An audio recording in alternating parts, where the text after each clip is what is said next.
নমস্কার, আপনি দেখছেন যুক্তিকথা ইউটিউব চ্যানেল। হাতে টাকা থাকছে না, মানিব্যাগে এইসব জিনিস নেই তো চটপট দেখে নিন। ভিডিওটি একেবারে ছোট্ট ভিডিও, তাই অবশ্যই পুরোটা দেখুন এবং এই ধরনের তথ্যমূলক ভিডিও প্রতিনিয়ত পেতে আমাদের চ্যানেলকে সাবস্ক্রাইব করতে ভুলবেন না। চলুন শুরু করা যাক।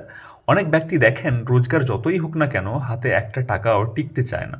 মাসের শুরুতে বেতন পাওয়ার পরই হু হু করে টাকা বেরিয়ে যায়।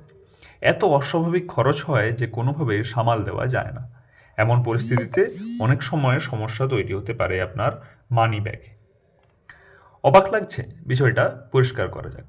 আসলে বাস্তুশাস্ত্র অনুযায়ী বেশ কিছু জিনিস মানি ব্যাগে রাখা শুভ নয়। চলুন এই তালিকায় কি কি রয়েছে তা জেনে নেওয়া যাক। বাস্তুশাস্ত্র মতে কোনো ব্যক্তির মানি ব্যাগে ছেঁড়া বা ফেটে যাওয়া নোট রাখা ভালো নয়। এর ফলে অর্থ আগমনে বাধা তৈরি হয়।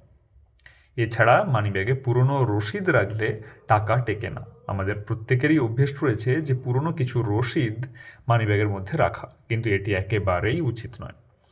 কোনো প্রয়াত প্রিয়জন বা আত্মীয়ের ছবি মানিব্যাগে রাখলে অর্থনৈতিক অবস্থা ভালো হয় না। অর্থাৎ আমরা অনেকেই আমাদের বাড়ির মৃত কারো ছবি বাড়িতে শখের বশে রেখে দিই মানিব্যাগে, সেটি কিন্তু কখনোই রাখা যাবে না।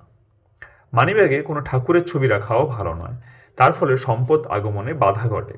মানিব্যাগ আসলে একটা অত্যন্ত ব্যক্তিগত বিষয়, যা অর্থ সম্পর্কিত। এতে আবেগের জায়গা তৈরি হলে অর্থ সঞ্চয়ে বাধা তৈরি হয়। তাই মৃত ব্যক্তির ছবি, অর্থাৎ মৃত পরিজনের ছবি বা দেবতাদের ছবি বা ঠাকুরের ছবি কোনো কিছুই কিন্তু রাখা যাবে না। কারো মানিব্যাগ ছিঁড়ে গেলে তাতে টাকা বেশিক্ষণ থাকে না। মানিব্যাগ সবসময় পরিষ্কার রাখতে হবে, তাহলে লক্ষ্মী দেবী প্রসন্ন হবেন। সবুজ বা বাদামি রঙের মানিব্যাগ ব্যবহার করা ভালো বলে অনেকের বিশ্বাস। ভিডিওটি কেমন লাগলো অবশ্যই কমেন্ট করে জানাবেন এবং প্রয়োজনীয় মনে হলে আপনার পরিজনদের সঙ্গে শেয়ার করে জানাতেও ভুলবেন না।